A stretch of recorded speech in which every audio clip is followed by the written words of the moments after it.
Mesdames et messieurs, bonsoir, voici les titres du journal. Le projet asphaltage fait des heureux dans la commune de Boïcon. La route quittant la Beauphoto pour le carrefour Lisaison est désormais ouverte à la circulation. Cette voie abandonnée pendant 4 ans après son démarrage est aujourd'hui exécutée à plus de 112%. C'est une joie pour les riverains et les usagers de cette voie qui enregistraient au quotidien des accidents parfois mortels. Le monde entier célèbre ce dimanche 3 mai la journée internationale de la liberté de la presse. Le journalisme sans crainte ni complaisance, c'est le thème retenu pour cette 27e édition. Au Bénin, l'Union des professionnels des médias UPMB saisit cette occasion pour faire l'état des lieux de la liberté de la presse. C'est à travers une déclaration lue par sa présidente, la teneur de son message dans un instant. Nous parlerons également des tricycles dans ce journal. Il s'agit de 16 engins à 3 roues qui servent de transport aux marchandises et aux personnes. Depuis leur apparition à Djougou, les taxis et les pousse-pousse sont moins sollicités. Commerçants et tenanciers de boutiques préfèrent faire recours au service des tricycles pour le transport de leurs marchandises. Tout sur ce nouveau business dans ce journal. Voilà pour les titres. Mesdames et messieurs, à nouveau, bonsoir. Désormais ouverte à la circulation, la route quittant la Beauphoto à Boïcon pour le carrefour Lisaison fait le bonheur des populations riveraines et des usagers. Démarré puis abandonné pendant 4 ans, ce chantier autrefois financé par la BIDC a été finalement pris en compte par le projet asphaltage. Son exécution à près de 112% offre désormais un merveilleux paysage avec une circulation routière plus fluide et sécurisée. Voici le constat de Imet Hélène Amonso. Abandonné pendant des années, le chantier est à ce jour presque achevé. Financé par la BIDC, la Banque d'investissement et de développement de la CEDEAO, la communauté économique des États de l'Afrique de l'Ouest, la route quittant la Beauphoto pour le carrefour Lisaison a été pendant longtemps la source de nombreux accidents ayant coûté la vie à plusieurs personnes. Il y avait des fosses communes qui ont été délaissées par des entrepreneurs puisqu'ils ont entamé, ils n'ont pas fait long feu et puis le chantier a été abandonné. Et ils n'ont pas prévu des mesures de protection, c'est-à-dire des barrages pour au moins limiter les dangers. Et faute à cela, on a enregistré au moins 3 morts ici. Un vieux qui habite dans l'avant, un autre c'est un petit et la toute dernière c'est une dame. Reversé au projet asphaltage en août 2019, le chantier est aujourd'hui à un taux d'exécution très avancé. Situé au quartier Zakwa dans le 2e arrondissement de Boïcon, la voie est déjà ouverte à la circulation. Au niveau de la Beauphoto, on peut dire que nous sommes à 70% d'exécution des travaux. Donc on a ouvert ça à la circulation. On rend grâce à notre président Talon parce qu'il a venu faire ce qui est difficile pour les gens. Les gouvernements qui sont là maintenant, on va remercier beaucoup. Et actuellement, tout le monde qui sont là, nous sommes aux anges. Désormais, les odeurs nauséabondes que dégageaient les caniveaux inachevés, les inondations, les accidents mortels et le spectacle désolant qu'offraient les sachets plastiques sont conjugués au passé. Il ne reste actuellement que quelques touches de finition pour parfaire l'œuvre, ont rassuré les responsables de l'entreprise en charge des travaux. Cette rue était prévue comme étant une rue à pavé dans le projet initial. Mais puisque c'est reversé comme étant une rue gabarit asphaltage, nous avons pensé que sur une amplitude de 40 mètres, il faut faire du 2x2 voies, un peu comme vous le voyez, avec un TPC dans lequel nous sommes, et il y aura des contre-allées et des trottoirs. Donc aujourd'hui, maintenant, sur cette rue, il ne reste que la réalisation des contre-allées et des trottoirs, et quelques déplacements de réseau, comme les poteaux que vous voyez par derrière ici. Restée en souffrance durant 4 ans, la route Beauphoto est dorénavant praticable. Elle offre du confort dans la conduite et surtout du plaisir aux populations qui l'empruntent. Tout comme cette voie, plusieurs autres sont en construction dans la ville. Leur achèvement est imminent selon les autorités du cadre de vie, ce qui va redonner à la ville de Boïcon les apparats d'une cité moderne. Nous sommes le 3 mai, c'est la journée internationale de la liberté de la presse. Pour cette 27e édition, le thème retenu est le journalisme sans crainte ni complaisance. L'Union des professionnels des médias du Bénin UPMB saisit cette occasion pour faire l'état des lieux de la liberté de la presse au Bénin. C'est à travers une déclaration lue par sa présidente Zakiat Latondi. Je vous laisse suivre. La situation de la liberté de la presse au Bénin, pays longtemps cité comme modèle de démocratie sur le continent africain, suscite en effet de vives inquiétudes de la part de l'Union des professionnels des médias du Bénin, mais aussi de tous les partenaires des médias qui assistent, presque impuissants à la restriction continue des espaces de liberté, de la mise sous coupe réglée de la presse dans toutes ses composantes, alors qu'on lui reconnaît la fonction sociale d'exercer un contre-pouvoir. Il n'est pas superflu de rappeler ici la multiplication des interpellations et condamnations de journalistes dans l'exercice de leurs fonctions sous le motif de violation de la loi portant code du numérique en République du Bénin. Cette loi fait souffler sur la presse béninoise un vent de panique et de crainte qui freine la pleine participation des médias à la marche du Bénin vers son développement. Comment garantir le droit d'informer sans crainte et sans complaisance pendant qu'au sein de nos rédactions, l'application de la convention collective demeure problématique et que les professionnels des médias sont livrés à une grande précarité? Exposés à divers aléas pendant la collecte, le traitement et la diffusion de l'information, les professionnels des médias ne bénéficient pas encore, pour l'écrasante majorité, ni d'un traitement salarial décent, encore moins d'une couverture sociale adéquate pour jouer avec plus d'efficacité leur rôle dans notre pays en pleine construction. Cette situation appelle de la part de tous un sursaut d'orgueil sur les conséquences négatives d'une presse embrigadée sur l'image de la démocratie béninoise. L'Union des professionnels des médias du Bénin lance un appel solennel et pressant à l'endroit du gouvernement, de la haute autorité de l'audiovisuel et de la communication pour œuvrer au raffermissement de la liberté de la presse ainsi que à l'indépendance des médias et des journalistes dans notre pays à travers, entre autres, le réexamen de la loi numéro 2017-20 portant code du numérique en République du Bénin et l'opérationnalisation effective du Fonds d'appui au développement des médias pour l'amélioration des conditions de travail des professionnels des médias du Bénin. À l'endroit de tous les professionnels des médias du Bénin, l'Union des professionnels des médias lance un appel à davantage de professionnalisme et d'engagement pour une presse béninoise plus responsable et plus crédible. Parlons à présent de la crise sanitaire du Covid-19 et ses conséquences sur les activités économiques. Pour éviter la mort de l'entreprise béninoise, le patronat et les syndicats font des propositions aux autorités pour atténuer les effets pervers de cette crise qui crucifie l'économie nationale. C'est à travers un mémorandum qui tient lieu de plaidoyer. Reportage. Toutes les fêtières des organisations patronales et des travailleurs, ensemble, nous avons effectivement félicité le gouvernement pour ceci, mais pour autant, nous aurons souhaité qu'on ne commence pas à penser déjà à quelles seront les mesures d'accompagnement et surtout d'atténuation. Des mesures d'accompagnement et d'atténuation que l'organisation patronale du secteur privé souhaite avoir pour soulager les travailleurs, mais aussi sauvegarder la vie des entreprises. Ceci en raison de la crise sanitaire du Covid-19 qui asphyxie presque tous les secteurs économiques. Je prends le secteur par exemple donc, du tourisme, le secteur des transports. Il y a les problèmes donc, également des bateaux. Et donc on touche déjà là au problème donc, de vente, on trouve là au problème donc, de revenus, on touche également là au problème donc, de continuité du processus dans certaines industries et on touche évidemment là au problème de commerce. La plupart des touristes qui viennent au Bénin, ils viennent par surtout les avions.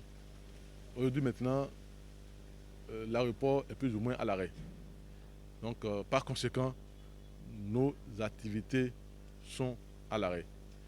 Face à ces difficultés qui éprouvent les entreprises, le Conseil national du patronat, les responsables syndicaux et d'autres associations du secteur privé souhaitent que les mesures de lutte soient atténuées et adaptées aux réalités sociales afin d'éviter une crise économique sans précédent.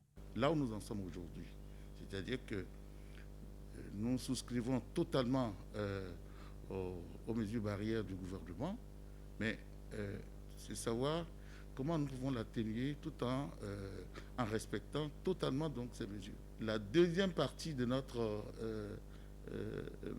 mémorandum, et celle qui n'a pas été totalement développée d'ailleurs, c'est tout ce qui concerne les mesures de relance de l'économie. À travers un mémorandum, les travailleurs et les employeurs vont loin en proposant des mesures pouvant sauvegarder le secteur privé. Objectif, réduire les effets de la crise liée au coronavirus. Tous les conteneurs qui sont aujourd'hui dans le port, on demande également donc qu'on puisse voir comment alléger tout ce qui est frais de surestarie, frais de les procédures donc de dépôt donc de la douane, le moratoire au niveau des impôts et même le transfert, le report donc d'échéance au niveau donc des banques, parce que nous sommes des entreprises très sérieuses et nous souhaitons évidemment que les choses se fassent, disons, correctement.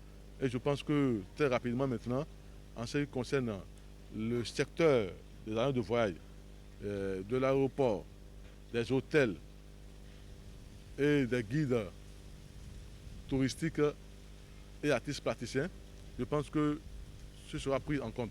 Déjà, nous voulions profiter de l'occasion pour remercier le gouvernement pour avoir déjà fait quelque chose pour les bars et restaurants qui constituent quand même une partie assez importante de nos membres. En dehors du tourisme, les transports, le commerce et autres, la production est aujourd'hui affectée par les conséquences de la pandémie au Bénin. Malgré ces difficultés, le secteur privé fait preuve de solidarité. Ce qui est sûr, parmi nous, il y a des personnes encore plus vulnérables. Ces personnes-là, doit-on attendre le gouvernement pour faire quoi que ce soit? Nous avons dit non. On va donc essayer de lancer une souscription volontaire. Je dis bien volontaire. C'est le problème de tout le monde. Donc j'appelle tout le monde pour que, autant que nous sommes, que nous participons à ce élan de solidarité. Je dois remercier d'ailleurs les grandes entreprises la plupart de nos membres qui ont contribué par des dons de toutes sortes. Avec les autorités, nous allons en son temps faire l'évaluation. Beaucoup de gens ont perdu des revenus, beaucoup de gens perdront encore donc des revenus. Et pour relancer l'économie, les entreprises veulent bien compter sur la mise en œuvre de ces propositions que comporte le mémorandum. C'est alors leur dernier recours et la solution idéale pour concilier la crise du Covid-19 et l'activité économique. Dans le marché de la Venise d'Afrique, les activités économiques sont également au ralenti. Le marché flottant de Ganvié, qui s'animait avec vivacité, devient pâle, terne et presque sans clients. Et pour cause, la pandémie du coronavirus impose son dictat aux commerçantes, de plus en plus confrontées à la mévente. C'est un reportage de Teddy Godalo, présenté par Narcisse Alossé. Ella est devant sa barque à marchandises et attend un hypothétique client que le contexte de crise a rendu rare par ici. De quoi défaire sa mine de vendeuse très optimiste. Sur son visage, l'inquiétude se lit. Ce marché de Ganvié 2 dans la commune de Soava, qui dans un passé récent s'animait à son aise, a pris un coup avec la pandémie du coronavirus. Les clients viennent au compte-gouttes pour se procurer de ces produits vivriers.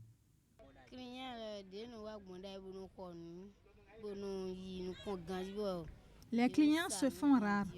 La vente a considérablement chuté à cause du coronavirus. Plus rien ne marche. C'est la mévente totale. Moi qui suis ici présentement, je n'ai pas encore fait un chiffre d'affaires de 2 000 francs. Or, avant, j'en trouvais juste à 20 000 francs par jour. Des difficultés que vivent ces vendeuses de Ganvié avec beaucoup de peine. Face au Covid-19, les usagers du marché semblent être moins informés en ce qui concerne les mesures de prévention. Si pour les uns, le port de masque est un impératif, d'autres s'en tiennent à l'inexistence du mal dans leur localité, ce qui justifie pour eux le non-respect de cette mesure de sécurité.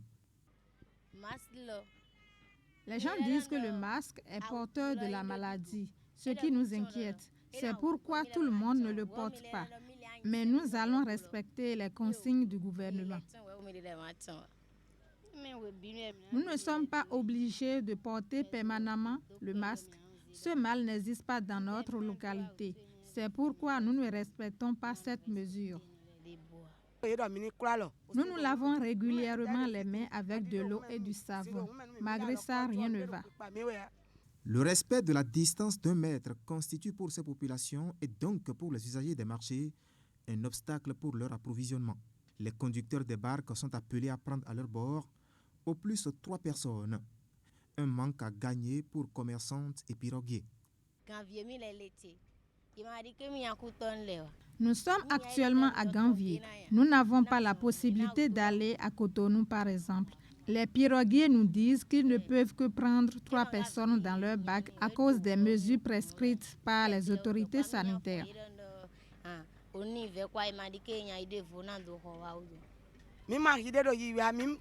Nous n'arrivons plus à nous approvisionner. On ignore la fin de cette pandémie. Moi qui suis ici, j'ai l'habitude d'aller au marché de Wegbo m'approvisionner. J'y arrive plus. Un seul client payait 200 francs. On payait 200 francs par tête. Donc on prenait 20 personnes et ça ne dépassait pas ça. Donc actuellement, vous-même, comptabiliser 3 personnes à 500, ça fait 1500. Il y a certains qui payent 300 et il y a d'autres qui payent 200. Ils exigent qu'ils ont 200. Et on n'a plus la possibilité de prendre 4 à 5 personnes. Parce que si tu dépasses les normes des 3 personnes, les policiers sont là et ils vous arrêtent.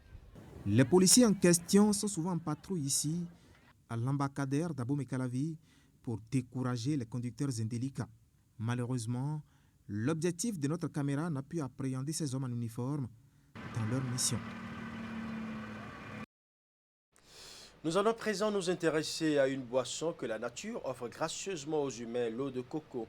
Une boisson naturelle et très rafraîchissante dont le commerce commence malheureusement par devenir rare. La forte urbanisation ne protège plus les cocotiers. Résultat, le commerce du jus de coco se raréfie. Voici le reportage tourné sur le littoral longeant l'océan Atlantique au sud des villes de Cotonou et Ouidah. Reportage. Le jus de coco, encore appelé l'eau de coco, est une boisson naturelle très prisée au Bénin. Ses bienfaits amènent nombre de personnes à le consommer comme ici à Togben et le long du littoral. Selon les passionnés de ce jus, ça ruisselle beaucoup de vertus.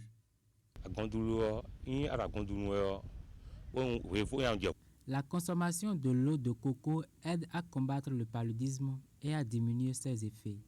En la consommant, on se porte mieux. Et même quand un enfant fait de la fièvre et qu'on y ajoute du jus de citron pour lui en donner, il va mieux. Le jus de coco est donc bienfaisant pour le corps. Sa consommation n'est pas limitée. Certains, comme Augustin Kendoho, en font leur boisson quotidienne. Il faut consommer suffisamment l'équivalent de 6 noix de coco par jour.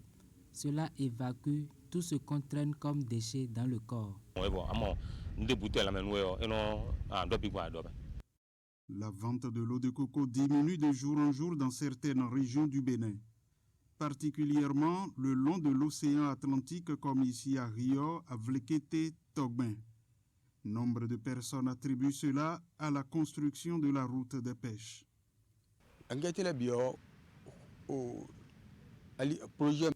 La construction de la route des pêches touche nombre de cocoteraies. Des cocotiers ont été déracinés à cet effet et cela agit sur le commerce du produit. Ceux qui en avaient encore en récoltaient les noix tous les 3 mois. Mais aujourd'hui, tout s'est arrêté. Tout comme sa commercialisation, la noix de coco se raréfie. L'activité tend à disparaître le long du littoral, faute de nouvelles cultures de cocotiers. Les populations se contentent uniquement de leur propre consommation.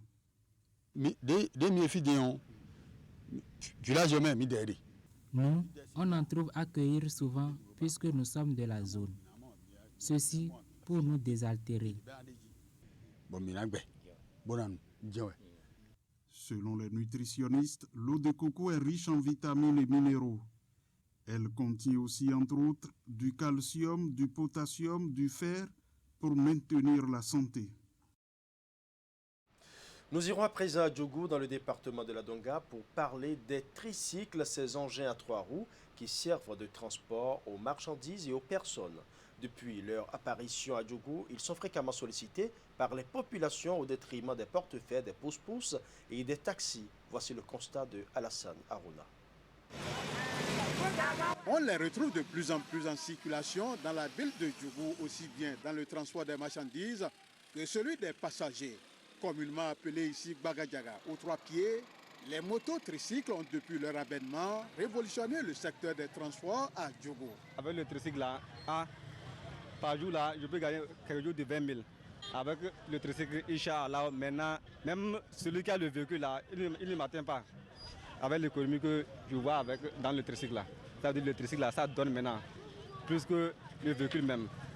Parce que dans le tricycle, on ne peut pas lui demander quelque chose. Les personnes sont périmées, il faut faire l'assurance, il faut faire tout, il n'y a pas ça dans le tricycle. Intermédiaire entre les engins à 2 roues et les véhicules, le tricycle est de plus en plus adopté par certaines commerçantes à plusieurs occasions et pour diverses raisons. L'avènement aujourd'hui des tricycles pour faciliter le déplacement de nos biens est la bienvenue, puisque cela permet d'avoir un certain nombre de sérénité en matière de déplacement de nos marchandises, puisque la plupart nous allons souvent dans les marchés et le seul moyen de pouvoir faire déplacer nos biens, on ne peut pas le faire techniquement par nous-mêmes. Il va falloir solliciter, disons, ceux-là qui en possèdent autrefois les pousse-pousse qui aujourd'hui travaillent avec des tricycles pour faciliter le déplacement de nos biens vers nos magasins. Les tricycles sont plus avantageux pour nous que des pousse-pousse parce que lorsque nous avons plus de colis, déjà à 3 à 5 colis déjà, les pousse-pousse ne peuvent pas nous rendre service. Et encore avec les pousse-pousse, c'est encore plus cher que les tricycles. Lorsque nous prenons des tricycles, c'est très moins cher, c'est très avantageux pour nous. En un seul voyage, ils peuvent nous ramasser tout le colis que nous possédons. Et également avec les tricycles, nous avons moins de pertes de nos colis. Avec les tricycles, on a l'opportunité de monter ensemble avec nos colis dans le tricycle jusqu'à la destination, ce que nous n'avons pas aux côtés des pousse-pousse. Avant l'avènement de ce nouveau moyen de transport, ce sont les pousse-pousse qui dictaient leurs lois dans le transport des marchandises en ville. Mais aujourd'hui, la donne a changé. Peu de personnes sollicitent les pousse-poussiers, première victime collatérale de l'avènement des tricycles à Djougou. Il y a les gens qui poussent le pousse-pousse pour m'allier, pour faire tout. Maintenant, nous sommes entrés dedans, il y a les 3 pieds, même colis, il n'y a pas pour un colis même à pli. Maintenant, il n'y a rien. Depuis matin, je suis sorti, même colis, je n'ai pas pris. Je suis là pour s'asseoir seulement. Avant, mon papa, il fait le travail de pousse-pousse. Par jour, il gagne quelque chose de 15 000. Bon, maintenant, comme le tricycle est venu, il a arraché le marché complètement. On ne trouve même pas. Ce que l'homme va faire maintenant pour trouver 1000 francs dans pousse-pousse, c'est difficilement on arrive à trouver les 1000 francs. Autrefois pourvoyeur d'argent pour leurs conducteurs, aujourd'hui le pousse-pousse n'est plus rentable à cause des tricycles. Ne sachant plus à quel sein se vouer, certains pousse-poussiers se sont reconvertis dans d'autres métiers, d'autres par contre ont quitté la ville pour une aventure incertaine. Même moi, j'ai parti en aventure en Algérie pour aller travailler là-bas. Là-bas, ça ne marche pas. On prend nous pour le fourrer pour retourner au pays. Djouka maintenant, voilà, avec mes amis, on ne trouve pas le travail. Si tu n'as pas de moyens pour acheter Payaga, si tu ne trouves pas l'argent, c'est très difficile pour nous. On ne sait pas comment on va faire. On a des prêts de famille. On ne sait pas comment on va faire pour gagner la vie. Au-delà du transport des marchandises qui est frappé de plein fouet par l'avènement du tricycle, celui des passagers l'est également. Très sollicité dans le transport interurbain des passagers et même des marchandises, les mototricycles ont supplanté aujourd'hui les taxis interurbains au grand désarroi de leurs conducteurs qui ne savent plus à quel sein se vouer. Ils sont contre nous, quoi. Les tricycles et les cars et autres, ils prennent les passagers. Or qu'avant, nous prenons les passagers pour manger. Maintenant, on ne trouve plus les passagers. C'est ça qui fait qu'on prend les bagages. Nous sommes à la place des pousse-pousse maintenant. Parce que même si tu sors, tu gardes ton véhicule du matin jusqu'au soir, tu ne peux trouver au moins aucun passager. Et après, on va dire qu'il y a un bagage que tu peux amener à tel endroit pour trouver quelque chose à manger. C'est ça qui nous amène à prendre les bagages. Effectivement, c'est nous qui amenons les bonnes dames au marché. Et avec l'avènement maintenant, on a constaté que c'est les tricycles qui prennent nos passagers maintenant. Parce que les tricycles sont faits pour prendre les bagages et non les passagers. Maintenant, nous-mêmes, les taximans, c'est difficilement que nous arrivons à trouver les passagers. Parce que comme les tricycles ont mélangé le pédale dans notre secteur, vraiment, on a beaucoup de souffrance pour gagner les passagers. Quand ils voient les tricycles, en même temps, elles s'arrangent pour aller rentrer dans les tricycles parce que les tricycles et les autres les prennent moins cher. Il est plus qu'une évidence que l'avènement des tricycles a révolutionné le secteur des transports dans la cité des Pétoni Niora et Yatakora. Une révolution qui a affecté aussi bien les pousse-poussiers que les conducteurs de taxi-moto qui les accusent d'être à l'origine de leur malheur et de plusieurs cas d'accidents qui surviennent sur les axes routiers. Voilà, ce sera tout pour ce journal. Merci pour votre aimable attention. Bonne soirée à chacun et à tous.